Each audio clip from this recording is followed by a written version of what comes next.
Boa noite a todos mais uma vez, graça e paz do Senhor.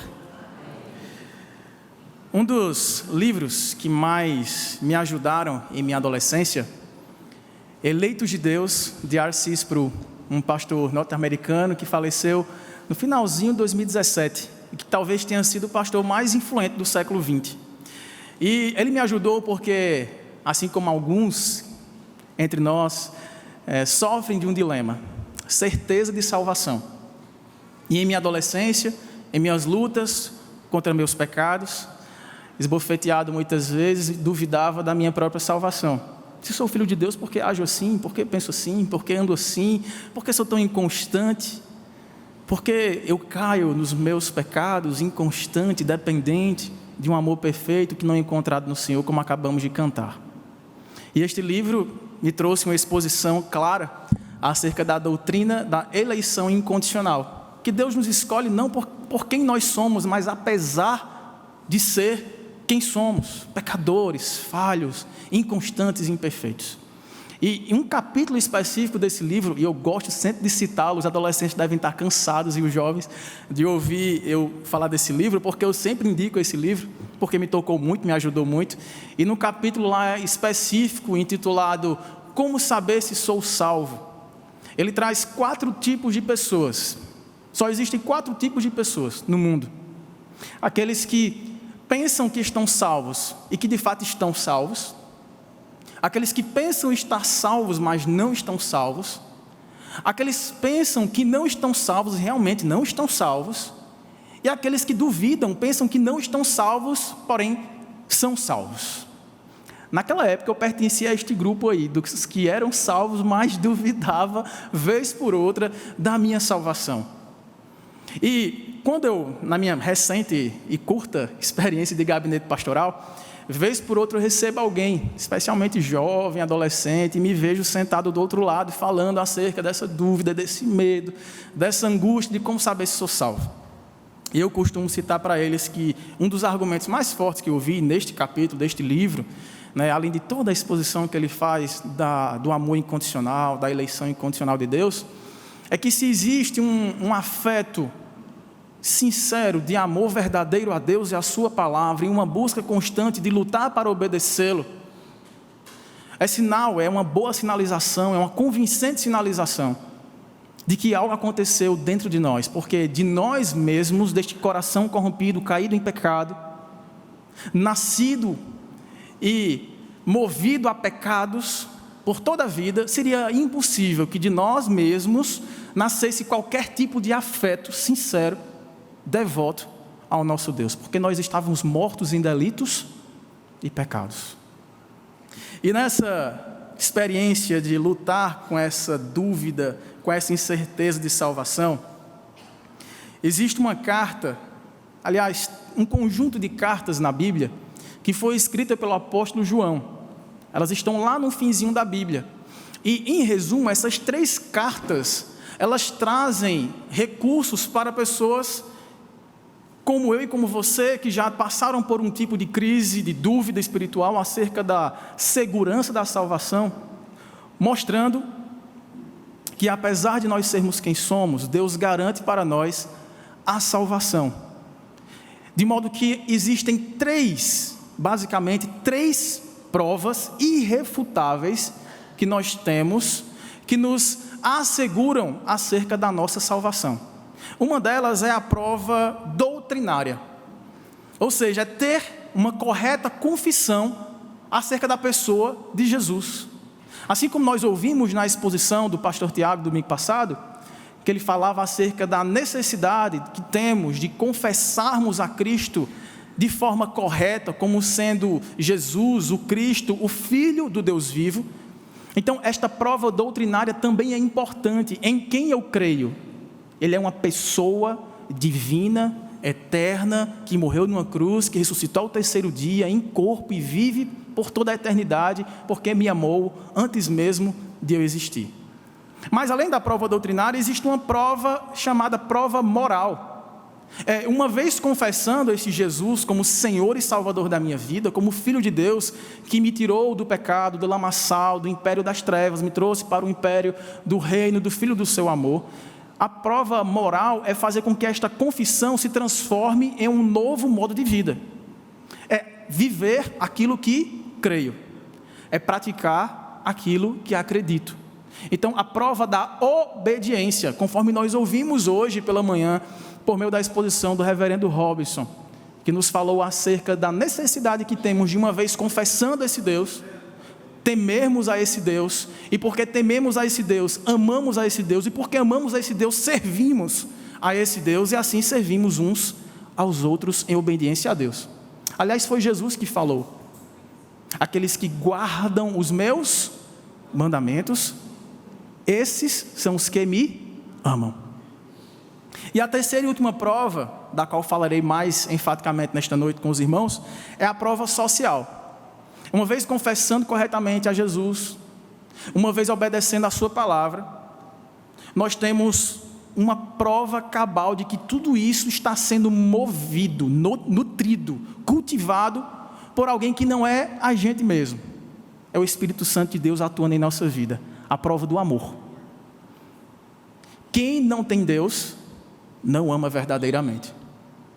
E quem ama a Deus, amará as pessoas. Amará o próximo. Esta, irmão, é uma prova cabal, assim como as duas anteriores, que formam neste tripé de provas irrefutáveis acerca de você fazer uma autoanálise, eu fazer minha autoanálise e saber se realmente, de fato, eu sou um indivíduo salvo. Eu sou alguém, um cristão verdadeiro. Então, para meditarmos especificamente nesse aspecto social, horizontal, do amor a Deus, que espelha-se nas relações horizontais de uns para com os outros, é que eu convido os irmãos a abrirem nesta carta, que é a primeira das 3 cartas que João escreve. Primeira carta de João, lá no finzinho da Bíblia, no capítulo 4. 1 João, capítulo 4, nós leremos do verso 7 até o verso 12.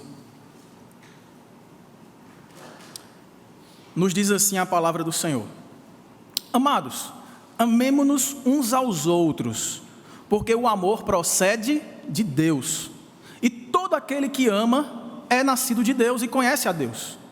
Aquele que não ama não conhece a Deus, pois Deus é amor.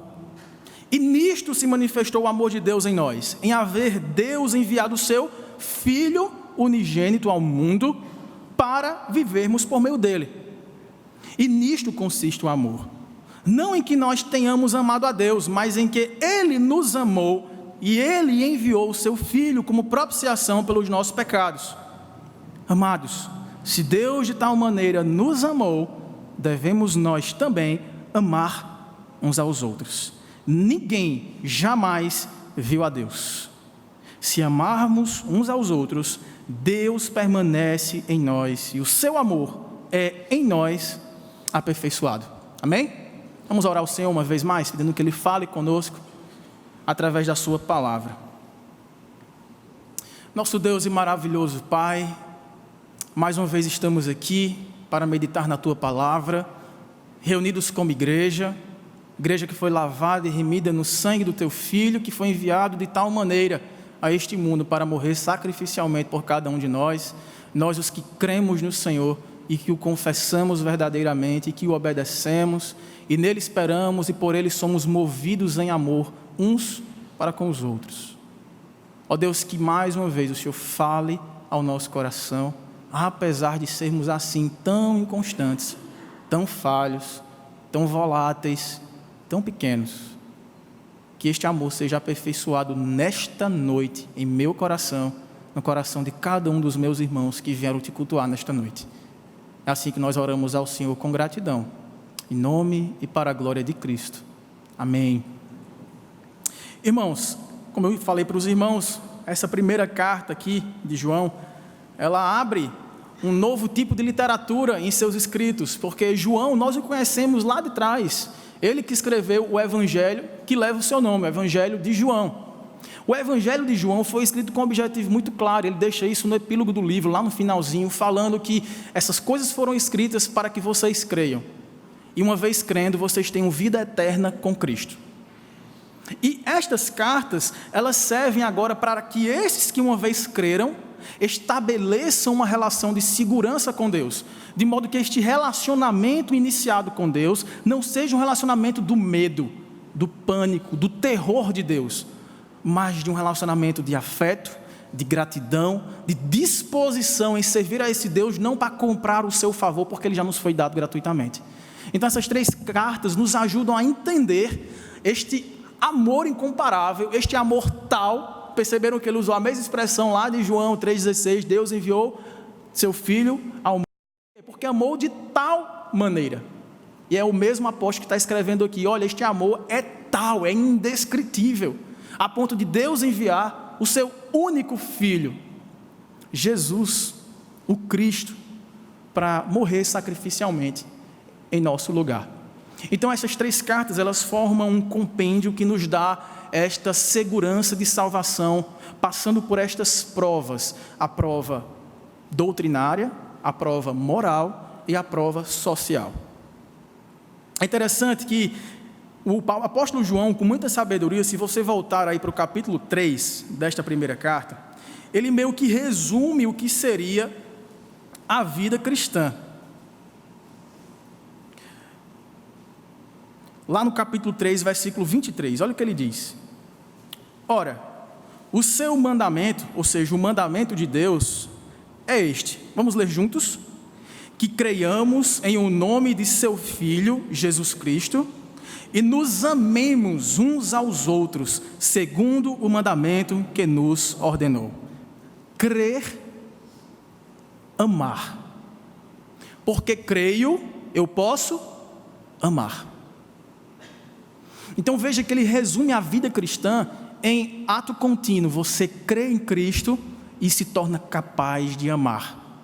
Amar não somente a Deus sobre todas as coisas, mas demonstrar este amor uns para com os outros. Nisto se resume o mandamento do Senhor.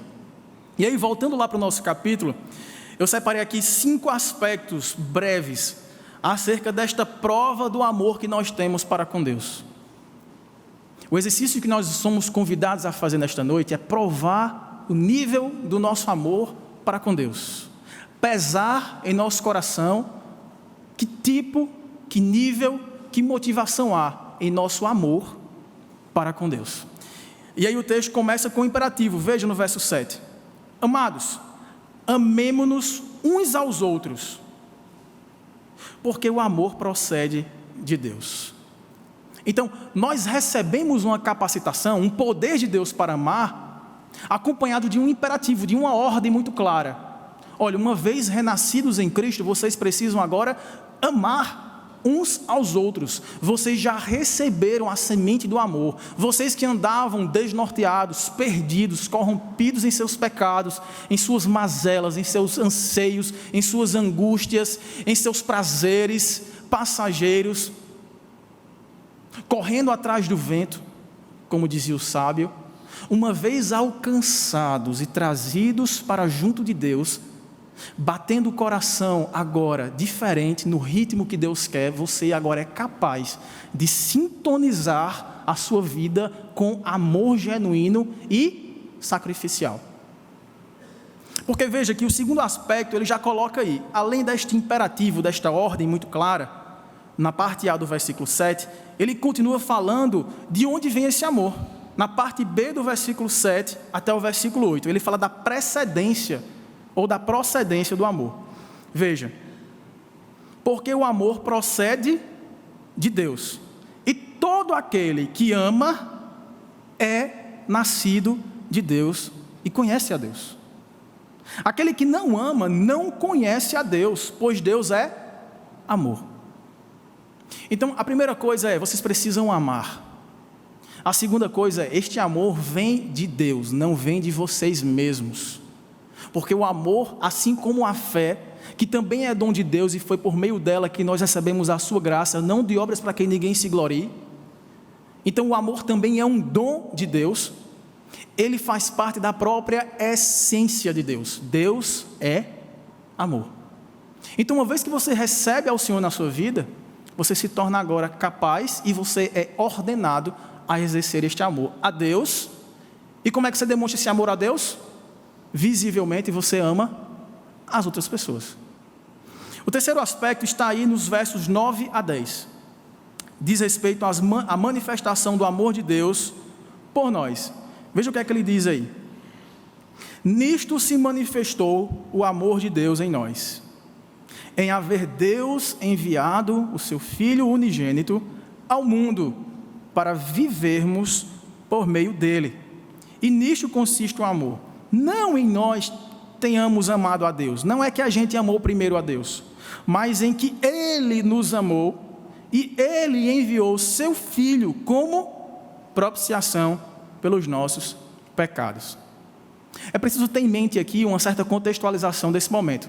Esta igreja aqui está sendo, como eu falei para os irmãos, encorajada a descansar no Senhor. Uma vez tendo recebido essa fé, é prova agora de que o seu amor será aperfeiçoado, porque você já está em Deus, de onde procede o amor. Mas ele tem um cuidado também de alertar acerca de falsos ensinos acerca do amor. Porque aqui havia um grande problema doutrinário nesta igreja, que ameaçava a primeira prova de ser um indivíduo salvo, a prova doutrinária. É que esta igreja ela passava por vários caminhos de vários pregadores, de vários mestres, e havia disputas de vários líderes, falsos líderes, que queriam disputar a liderança dessa igreja. E esses falsos mestres, falsos líderes, que o apóstolo João vai combater mais enfaticamente, ele também faz menção aqui, mas ele combate mais enfaticamente nas duas últimas cartas, 2ª e 3ª de João, mas aqui ele faz menção a esses falsos profetas. Os versos anteriores a esse texto que nós lemos trazem essa admoestação: tenham cuidado com o que vocês aprendem, com o que vocês ouvem, com o que as pessoas que chegam perto da igreja estão pregando acerca do amor, e acerca do amor de onde procede todas as coisas, acerca de Jesus. Porque o grande problema doutrinário desta igreja ainda era incipiente aqui, gnosticismo. Ele veio assim desenvolver mais ao longo do 3º, 4º séculos.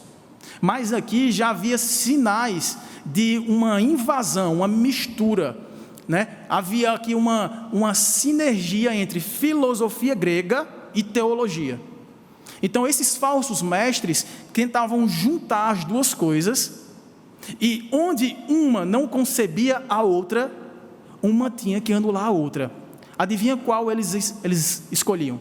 Escolhiam a filosofia, aquilo que minha mente alcança, que eu consigo raciocinar, que eu consigo compreender, nisto vou crer. É por isso que Agostinho, lá no 4º e 5º século, ele vai dizer assim: olha, eu creio para entender. Se nós fôssemos esperar entender as coisas para crermos, nós não acreditaríamos em boa parte de doutrinas que você e eu confessaríamos hoje de primeira. Você consegue me fazer uma explicação clara e completa, filosoficamente falando, acerca da doutrina da Trindade? Acerca da dupla natureza de Cristo, que ele era 100% homem, 100% Deus? Então como é que a gente consegue encaixar isso aqui? Eles arrumaram um jeito, esses falsos mestres, por meio desta heresia que nascia ali. Eles disseram: não, Jesus não era assim 100% Deus. Ele era alguém, uma criatura que estava acima dos homens, uma criatura poderosa, muito mais inteligente, muito mais sábia, mas não chega a ser Deus. E aí nós temos estudado aqui na escola bíblica, na classe Adolescentes 2, como evangelizar os amigos, né? E hoje o estudo foi como evangelizar o meu amigo Testemunho de Jeová.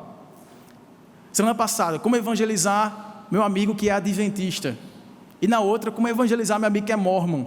E a gente pôde ver quanta semelhança existe no nascedouro destas seitas.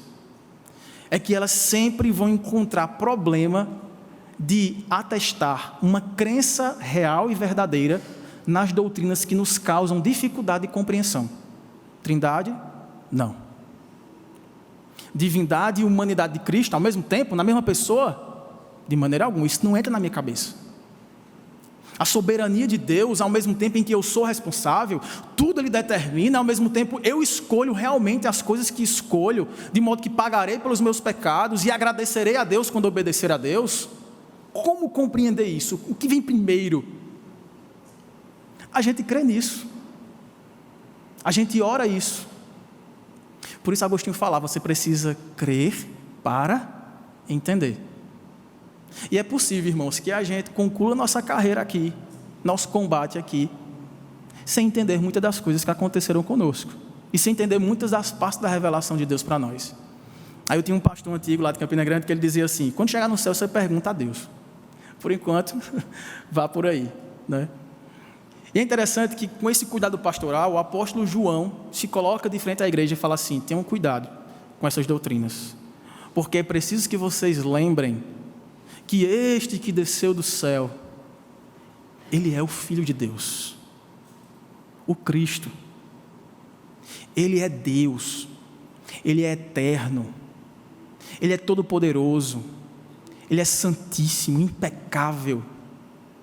Ele consegue ser onisciente, ele sabe todas as coisas, inclusive sondar os pensamentos das pessoas que andavam com ele.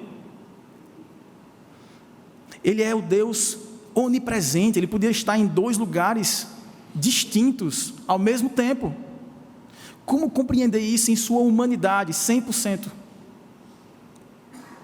Mas João traz para eles, olha, o importante é vocês lembrarem que esta manifestação do amor de Deus aconteceu por causa deste envio do Filho de Deus ao mundo para se fazer homem como um de nós, para obedecer a prova moral que nos está imputada diante da lei de Deus, que a todos nós condena, porque nós somos pecadores, todos pecaram, mas que vencendo a morte em nosso lugar, nos deu este amor que nos capacita a viver em novidade de vida.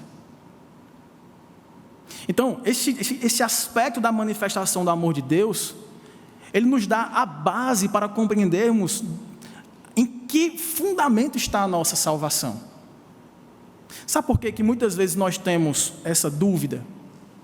E você pode ser um crente recém-convertido, você pode ser um crente de 50 anos de igreja, mas você pode viver essa dúvida.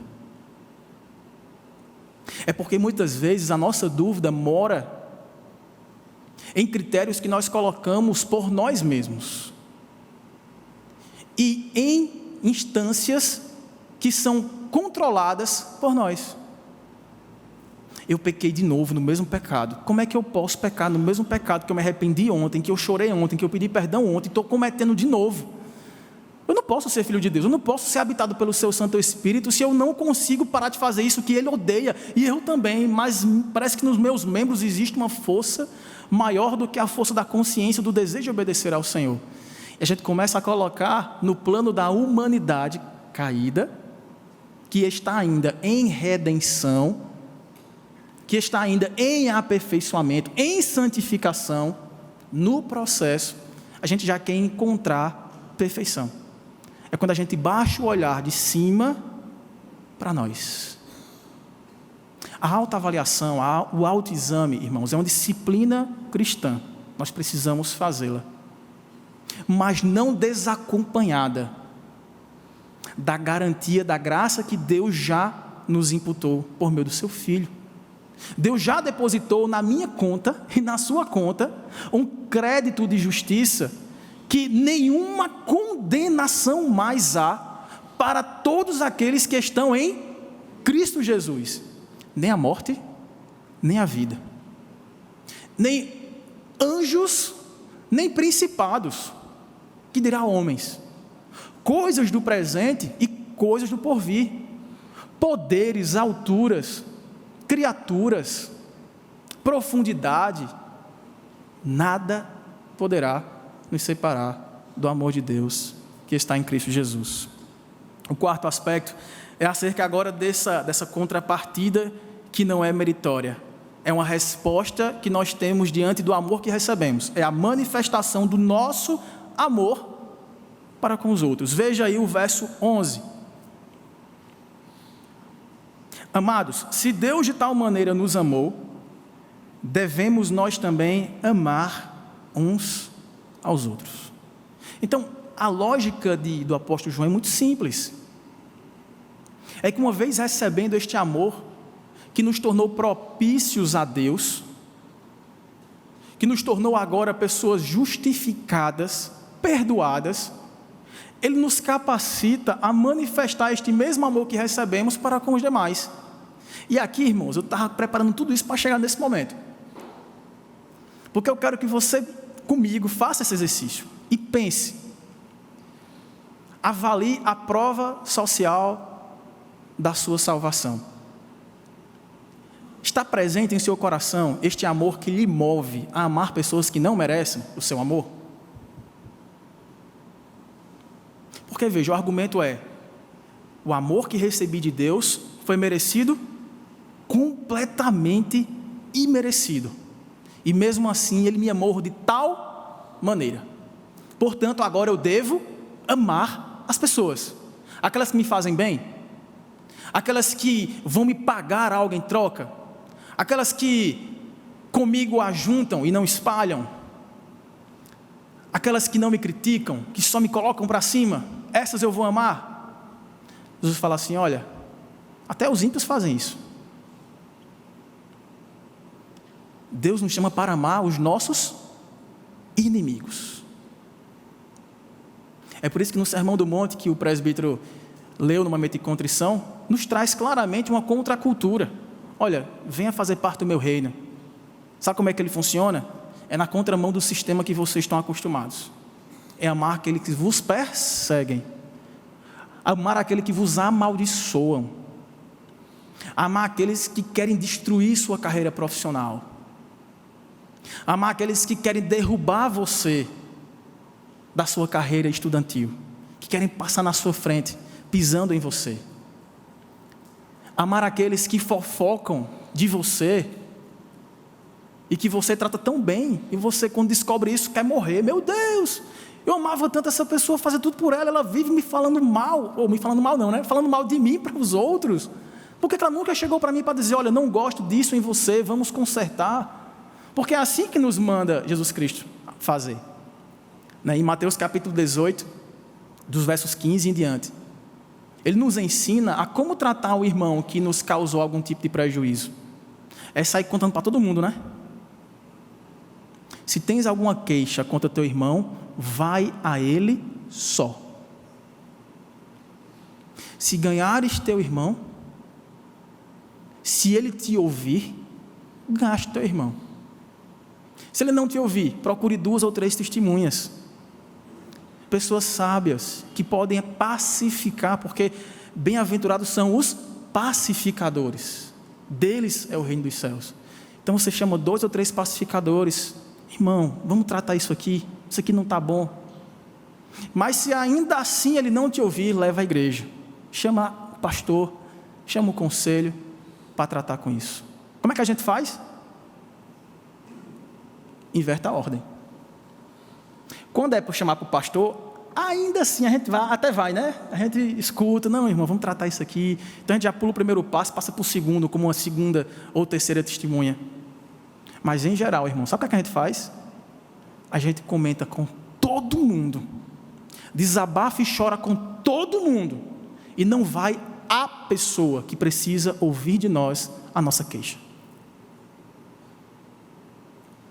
Amar uns aos outros é fazer aquilo que nós gostaríamos que fizessem conosco, e não fazer aquilo que nós nos entristeceríamos se fizessem conosco. E aí, irmãos, essa manifestação do nosso amor para com os outros envolve todas as nossas relações.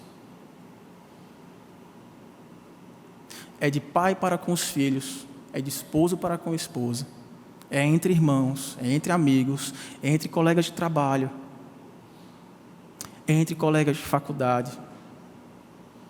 É você saber que a pessoa não vai com a sua cara, quer ver a sua derrota, e você ajudar essa pessoa, e você orar por essa pessoa, e você tratar bem, e chamar ela no canto: olha, vamos caminhar diferente. É amar as pessoas.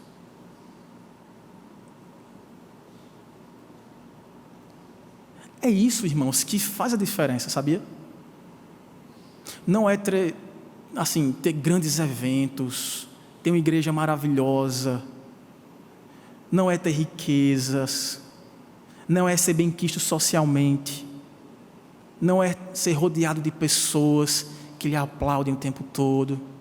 O que faz diferença no mundo e o que as pessoas estão procurando em termos de esperança, de significação para a existência aqui, é este tipo de atitude que radicalmente inverte as coisas.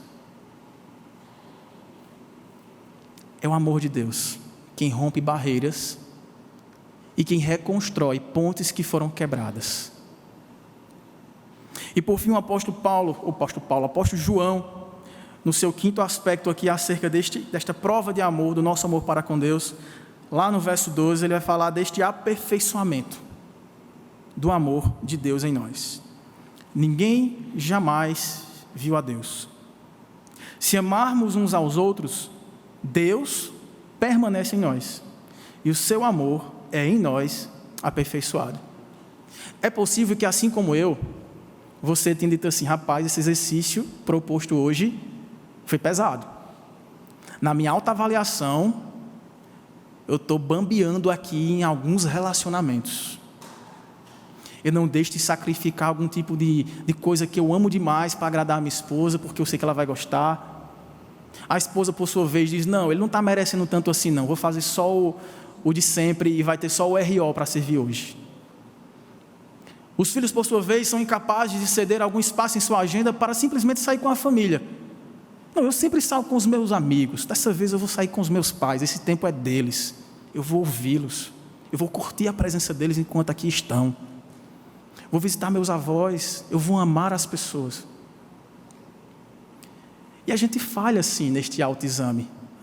Mas veja que esperança, veja que mensagem de exortação, de encorajamento. Nós estamos sendo aperfeiçoados neste amor.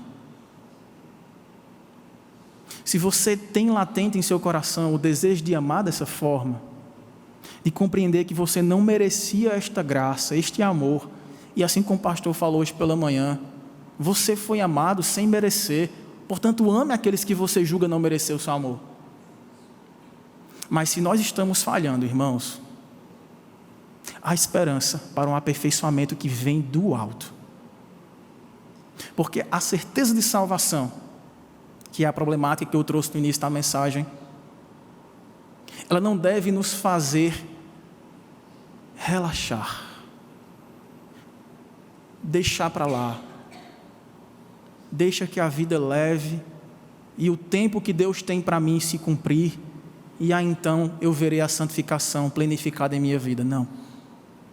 Porque esta certeza de salvação vai latejar o nosso coração, impulsionando-nos a amar cada vez mais pessoas e cada vez mais intencionalmente. É por isso que esse curso que nós estamos dando na EBD, para adolescentes, ele fala sobre evangelizando o meu amigo, que é espírita, que é católico, que é adventista, que é mórmon, que é budista. Porque muitas vezes nós temos a tendência de nos acharmos bons demais a nos misturar com as pessoas. Eu não posso me misturar com as pessoas do mundo, como se nós não vivêssemos no mundo. O mundo não está em nós, nós estamos no mundo. Para fazer o que com ele? Redimi-lo. Somos agentes da redenção de Cristo aqui. E é por meio dos nossos relacionamentos, em nossos campos missionários, em nosso trabalho, nosso dia a dia, nossa rua, onde a gente estiver, as pessoas precisam enxergar em nós a virtude do amor que não é encontrado aqui, que só pode ter vindo do alto.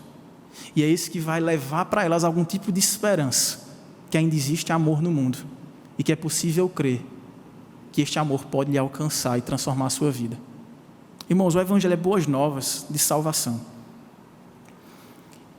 E ele é boas novas de restauração. Lembre-se agora de pessoas que você precisa tratar com elas. Questões que estão em stand-by, que foram deixadas de lado, mágoas que você só colocou de lado. Lembra aquele relacionamento que se perdeu no tempo e as duas partes fingem que nada aconteceu. Ame mais. Doe-se mais. Humilhe-se mais. Tenha menos razão na história e busque amar imerecidamente, porque foi assim que eu e você fomos amados. E eu quero encerrar fazendo um convite para você que se vê completamente à parte deste amor. Olha, tudo que você falou é muito convincente, mas eu não consigo sentir isso. Eu queria amar os meus inimigos, eu queria amar pessoas que me perseguem, eu queria oferecer a outra face, mas simplesmente eu não consigo. O amor procede de Deus. Vamos orar para que Ele possa encher o nosso coração do seu amor. Um amor que perdoa, o amor que restaura, o amor que religa, o amor que quer estar do lado, o amor que quer estar perto, o amor que reaproxima, o amor que costura o que foi rasgado,